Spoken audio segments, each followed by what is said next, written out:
only one person in the Jeep, the driver, and there's a big pit bull. I don't quite know why you would bring another dog, unless the fact that you already seen my pit the night before. So after I get him in the ditch, I didn't really know. I figured they would shoot at me probably when I got them off the road, and I could shoot back, and that would provide impending. But not shoot, so I kind of left it up in the air of what I could do and get away with it. I can't just shoot them. So, now, I'm going to stop you for a second. Now, at any point, had you been arrested previous to this? Previous to that, yeah. Now, what kind of record did you have? Prior to that? Was it an aggressive record? Like a violent record? No. I had, when I was 19, I had a 4 felony case for... So you guys have the 3 strike rule down there, don't you? I have no conviction felony. Okay. This fellow county is 0 for 13 on felony convictions on me. That's pretty good. Especially down there. All that. So... They're kind of bitter I don't have a felony yet. Well, I wish I could say the same, but, beggars can't be choosers. Yeah, I had no felony convictions on my record at that time. I had 4 that I got wiped off with heightened standards. I had a drunk driving, and that was it. Prior to that. That was it. Nothing violent, nothing with weapons, nothing. Really. Drunk driving and some phone stuff. So, I go back to Mom and Dad's house, and I walk in, and they're up in the dining room, freaking out, not happy, and I was like, fine, I'm just gonna go to bed, turn off these stinking lights, and go to bed. So we both go to bed, and I couldn't fall asleep, because that was kind of pretty exciting, and I wake up in about an hour and a half, and I go to work. Well, when I get home from work, I do the same routine that I do every day. I go home, change my clothes, get cleaned up, go to town. Well... Again, with the routine. So that they knew exactly what you were doing every moment of the day. Yeah. So I get cleaned up, and I'm always back to town, and I get down to the travel pit where the bridge is, and that same black Escalade from the day before is parked on the bridge in the same spot, with the same rims on it, same vehicle, and so I see him, and then I see there's a guy, an Indian, standing between the passenger door and the guardrail on the bridge. I'm like, that don't make no sense. So, as I'm getting up to it, I pull my cell phone out and snap a picture of the license plate on the Escalade, and I keep going by. Well, once I get past him, I pull up to Gilmore Road, whip the Huey, and tip right back off, going right at him. And I came over the hill, coming down to the bridge, and he was standing in the middle of the road, talking on the phone, looking in my direction, and I came over the hill and tried to run him over. And he got back behind the Escalade before I hit him, obviously, unfortunately. And so I kept going to the west, and he hopped in and took off to the east towards town. How we doing for time? We're good. Just keep going. Okay. Girls Rock the Talk is coming on at 10 p.m. Mountain Time, so you're good. That's midnight your time. Yeah. Okay, so after that happens, I'd make it back to Mom and Dad's eventually, and I'm like, you know what?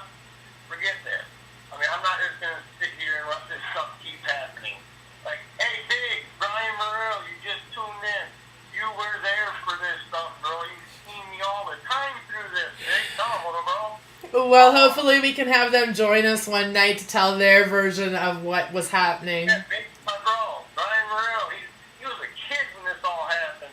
Well, you know what? It's even better to get that perspective then. Yeah. So anyway, so I decided, I'm going to do something tonight. I'm not just going to sit in my room and I'm not just going to get followed and whatnot. I'm going to do something proactive. And I told my brother, he lives in the house right next to mom and dad on the same 40 acres. And I said, dude, when you go to bed tonight, grab one of your rifles. Don Whale, Donnie, you were there too. You and Big. Tell them some stuff, Donald. You seen them through the night vision with me, bro. Sorry, I keep getting caught up with It's all good. You know what? The more people that help you with, proving your story is what makes the story even better. Dude, the whole time they had me in the hospital proving that, well, they still think I'm crazy. But the whole time They're always going to think you're crazy. Trust me on that one. The whole time I was in there, Don Whale, Donnie, he was out in that woods with mom and dad in jungle camo every night patrolling to make sure my parents were safe while I was gone. I love that dude. It's good to have friends like that. That dude is on it. Much love to that one. What? I said much love to that one.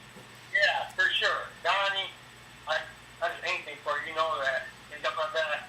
So I tell Andrew, I'm like, take one of your rifles and just put it by your bed and keep your phone on, keep the ringer on. I might call you if I need something. He's like, okay, Me and him back then, we got along pretty good. Not great, but not horrible. And so I try and play mom and dad, and I'm like, I'm kind of tired, and I'm going to go to bed early, and yada, yada, yada. So I go in my room at like 10 o'clock, and I go to bed. And I grab my jump. Now, was this something different? Was that time different than you usually went to bed? Yeah, probably like 2 hours earlier back then. 2 or 3 hours earlier. So you were trying to switch up your routine is what you were doing? Yeah, I was trying to get, I wanted to get in my room for long enough for mom and dad to go to bed, think I was asleep, so then I could get out of the house without them knowing I was out of the house. Yeah, so you were trying to switch up your routine in order to trick everyone. Perfect. Exactly. Yeah. So I go down to my room where I'm sleeping, and I grab my military BDUs, my jungle camo, grab my boots. Night vision was already out in the barn, and So are you military, or do you have military contacts, or? Contacts, no training. I'm not military or ex-military, but I got military contacts. Yeah. Okay. Yeah, Donald. Yes, he just said what he is saying is true. We were out there with night vision. Yeah, we were, Donald. Scary, man. So basically, I grabbed my camo and grabbed some ammo and boots and whatnot and go out to the pole barn.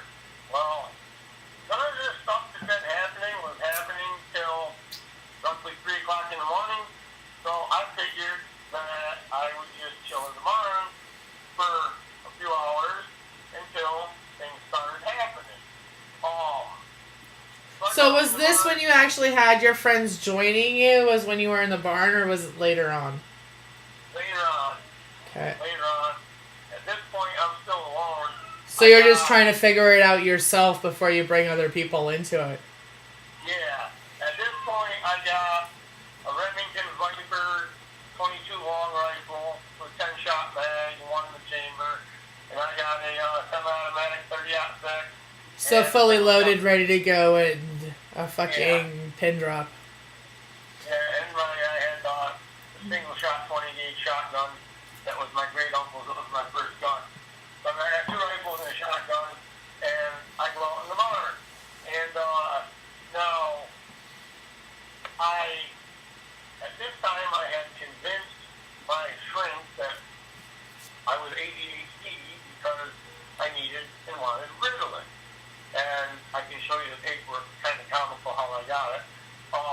But I've been up for a couple days at this point. And, now, was that because you felt that you had to in order, like, in case you missed anything? I was up because I still had stuff I had to do during the day, like work and keep Normal up life. Yeah. But I had to do stuff at night. What's up, Sam Newman? Had to do stuff at night, like this stuff. So, I mean, yeah, I'm snorting my Ritalin. So listeners that don't know, snorting Ritalin kind of has the same effects as methamphetamines. Gives you the same high. You're able to stay awake all night. It's an adrenaline rush. And I just filled a 90 script, a 10 milligram pill. Oh, wow. Yeah. So, I'm out in the barn and I'm sitting in the bathroom, just chilling there thinking, I wonder what's going to happen tonight. Is anything going to happen? Is no one going to come? Now, do you feel that you may have been under, how do you say it? That you maybe have had delusions while taking the medication? No? No hallucinations, or you don't feel like that was maybe a contributor, was the medication you were taking? Well, that's what my mom would like to say. She also suggested that maybe me and Donnie had the same delusion simultaneously. You know what? My mom does the same thing, so continue on. No, it wasn't. No. So, I come out of the bathroom, and I walk to the back door. I don't even got my freaking boots on. I'm just chilling right now. And it was really moonlit night, and we had a white van and a white covered trailer out back. And, excuse me, I look out, and I see two-legged creatures. Might have been a man, might have been a woman. I see two-legged creatures coming around the side of the van. The white van was moonlit. You can see a figure against it. Come around that and come up to the south wall on the pole barn. So I'm still standing there. Then all of a sudden, a face appeared in the window of that door. Not like appeared like out of nowhere, like the guy walked there and turned and put his face in it. So he actually looked directly into the window. True, yes, right into it, but there's no light on the inside, so you can't see nothing. Okay. I had the door locked. That door's never locked. I had the door locked, and he tried to knock. It freaked me out. Well, that's what it's meant to do, right? It's meant to torture you. It's meant to fucking confuse you. It's meant to, make you go off the deep end, right? I mean, yeah. At that point, what scared me was the fact that all three of my guns were on the other end of the barn, because I wasn't expecting nothing to happen for another couple hours.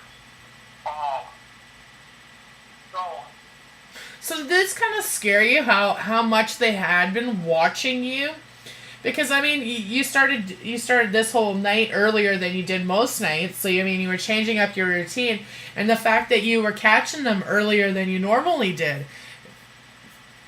Right? Yeah, I mean, I was a freaking idiot back then.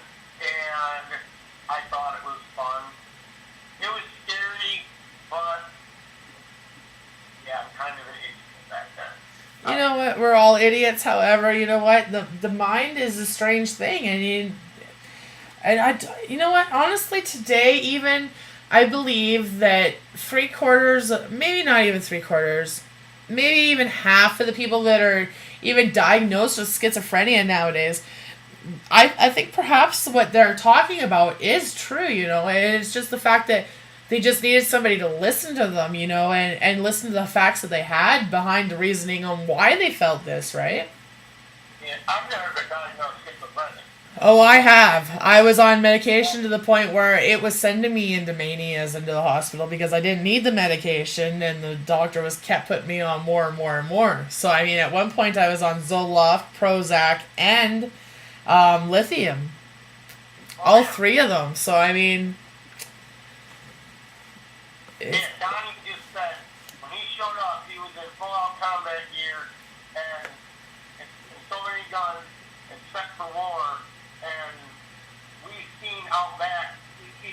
saw two people out there with the night vision and talking.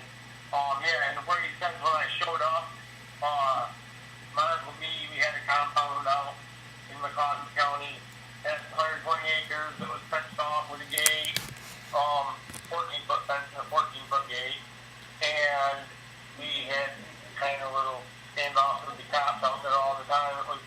It was our compound. That's where he's talking about. When So was he like, did Donnie join you because he was more interested in the fact that maybe this possibly could be happening, or more that he was concerned for your well-being and whether or not he needed to help you get help, or what? Donnie, I mean, I guess he can answer that. Type out an answer while I say one now. I think that the reason that Donnie came with me was, number one, because I asked him to. And if I asked him for his right leg, he'd cut it off and give it to me. How long was your friendship? How long have you had this friendship for? Donnie, we've been like brothers since I was about 16. So it's been a long time. A long time. Yeah, I mean, he went because I asked him. Maybe I didn't even ask. Maybe I told him. I don't know. He can tell you that. But, went because of that. He went because I was scared. And I told him what was going on, and it didn't matter how many guns I had. There was way more people. And he went to do whatever we had to do to make sure that You were safe. Yeah, make sure I was safe, and whatever that may take to guarantee that. Donnie's down. Donnie's legit. If we gotta do something, he'll do something. Well, you know what? Everybody needs friends like that, and you know, I'm definitely a friend like that. The last incident I had in Prince George was my girlfriend was at a party, and a couple of girls were harassing and bothering her and beat her up, and I actually went back to the party thinking that I should probably go in a little hot, but unfortunately I didn't really look into the situation too much. And then 4 girls jumped me trying to help her, right? So, I mean, everybody needs that friend that's willing to go the extra limit for them, right? And I'm happy to be that one, you know what? I never hit the ground. I drove myself to the hospital after, you know what? And those girls can suck a dick after. Remember when I was talking earlier when you said, you know, what would you be doing with your camouflage on in the night? Yeah. And I kind of, that was, I mean, Donnie was partnered up with me for all that, too. We know, me and Donnie work well together, whether that be with wrenches or gloves on. Yeah, that's... It's family. It's not really a friendship. It's more family. True. In fact, he just added me as his brother on Facebook the other day. Yeah, it is family. I do anything for him, and I mean, yeah. I mean, he ain't waking up in the morning thinking it'd be cool to shoot somebody today. However... Nobody does. I mean, nobody wakes up in the morning saying that they want to be a gangbanger. Nobody wakes up in the morning saying they want to be a junkie. Nobody wakes up in the morning saying they want to be a hooker. But you know what? Life hands us fucking lemons, and it's how we make lemonade, right? I mean, some of it's going to be sour, some of it's going to be bitter, and some of it's going to be sweet, right? Yeah, I mean, basically, I mean, I'm the same way as he is. I ain't going to go out and do nothing because nobody's not doing nothing. That's right. It's just morals and values on how you're raised, you know. Do unto others how others do unto you is how I was raised. I mean... my family wasn't complete Catholic. However, I did send my son to a Catholic private school. I did try to get back into the church. But you know what? I do believe in some things that the Bible does say, you know, like the do unto others as they do unto you. And it's a shame that when you start doing unto others how they do you, it backfires on you 90% of the time, right? It really does. It really does. I mean, let's just put it this way and we'll be done with the whole Donnie deal. If someone comes around thinking they're going to try and kill me, he's going to take them out. That's all there is to it. And that's a friend. And that's how friendship should be, right? I don't believe in making friendships for temporary. I believe in making friendships for long term. I used to think I flying and partying. You have a lot of associates. You never have a lot of friends. Yeah, I just knew a lot of people. That's right. Yeah. Nobody is ever your true friend. And you know what? I think I've got about 5 people from back in the day when I was supplying, that, I understand why we had to pull apart, but they're still there in the background, right? So it's nice to know that they're still in the background, even though we can't really associate with each other on a public level anymore. Look out there, they turn in, bro. Like I said, life gives us lemons. It's how we choose to make our lemonade, right? Right. Definitely. It, gotta roll with the punches. I mean, that's been the name of my game for at least 10 years now. I've been on my own since I was 14, so trust me, I've had my fair of rolling with the punches. And I have grown up a little bit faster, but you know what?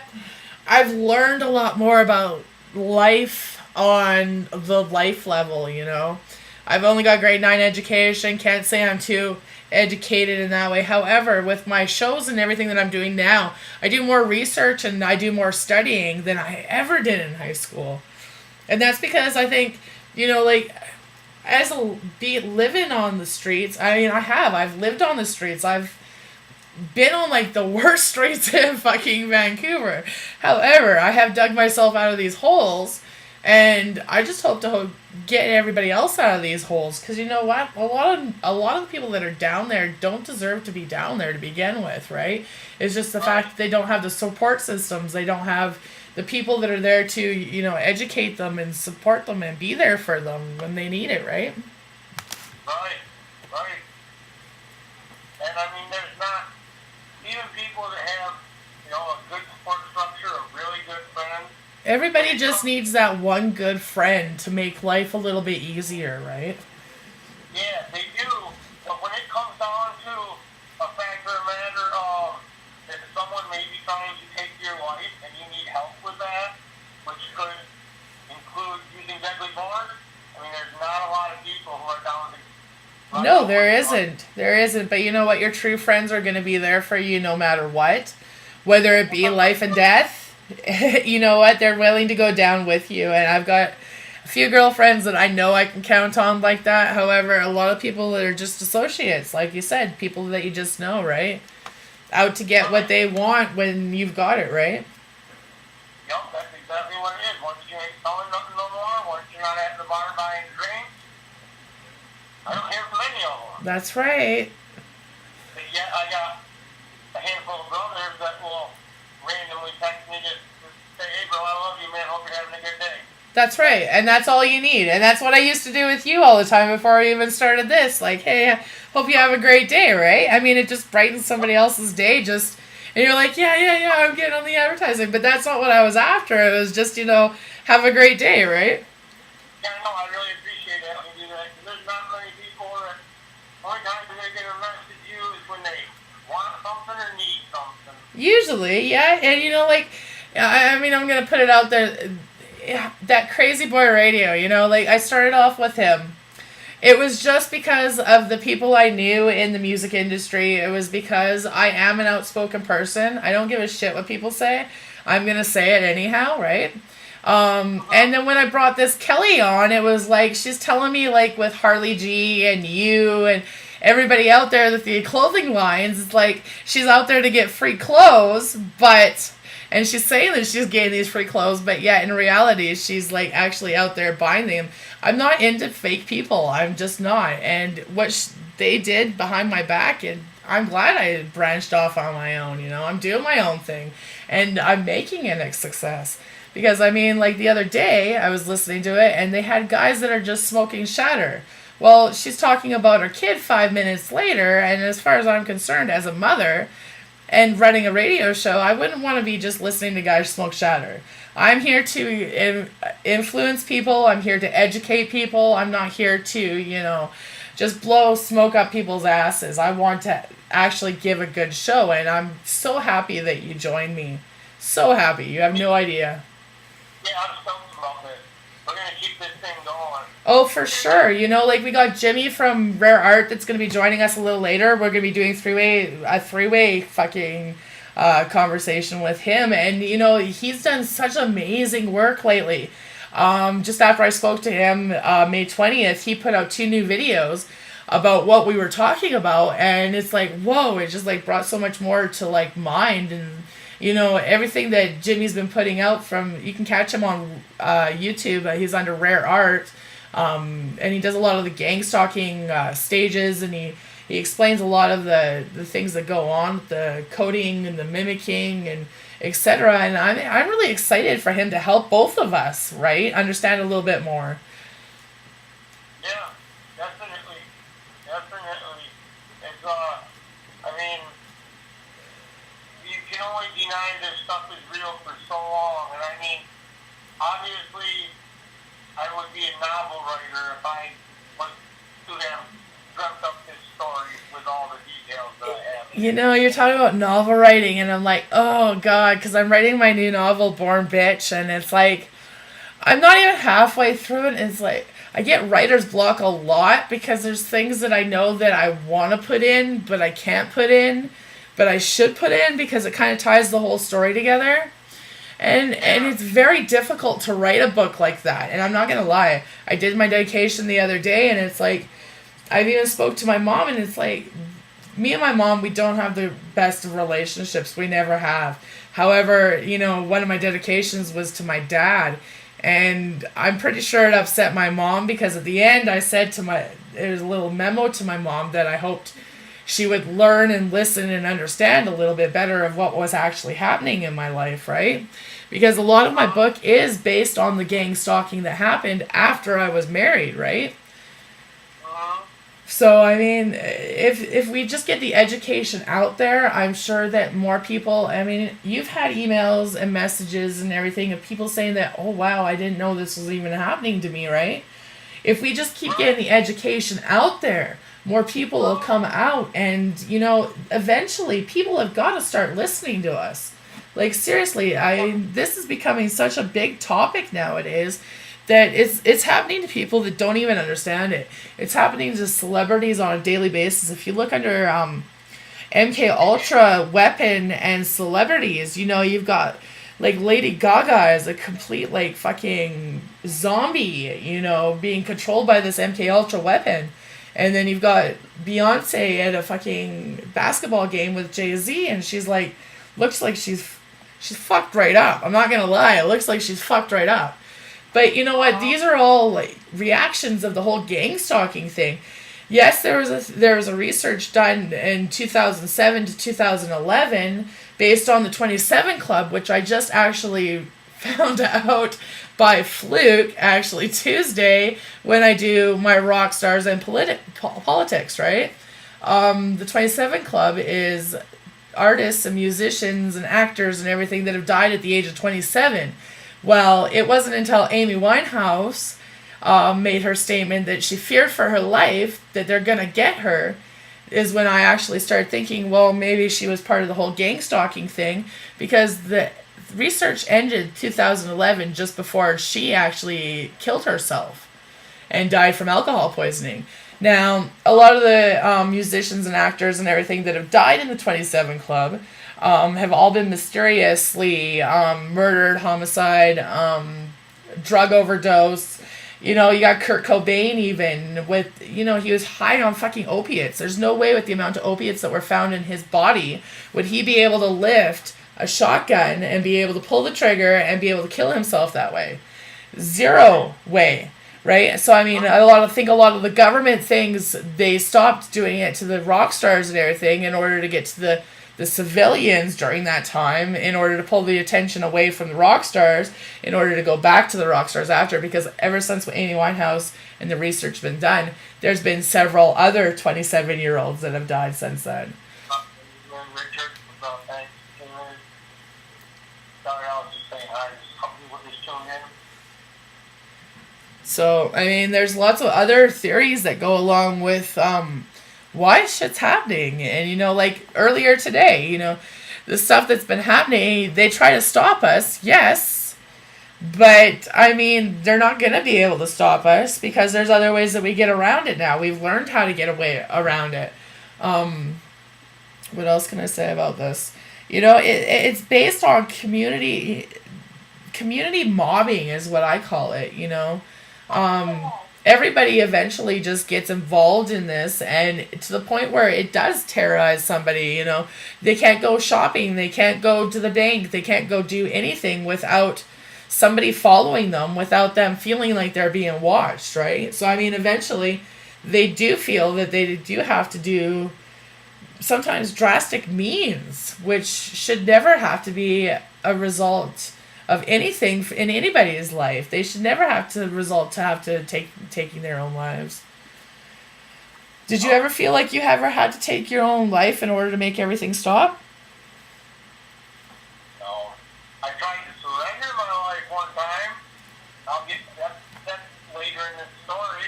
I tried to just let them have me and do with me what they were going to, just so I knew my family would be okay. But yeah, No. Did you ever fear for your daughter and your ex-girlfriend and their lives that they could be dragged into this? well, I didn't have Bentley wasn't born until 2 years after this happened, and I didn't meet her for another 3 after that. I was dating a girl named Megan at the time. And it's later in this story, but she basically wanted to come see me because I'd been ghost, and I told her I just couldn't talk. Not yet, Donnie, about the fire. We're still way back at the gun stuff. And she showed up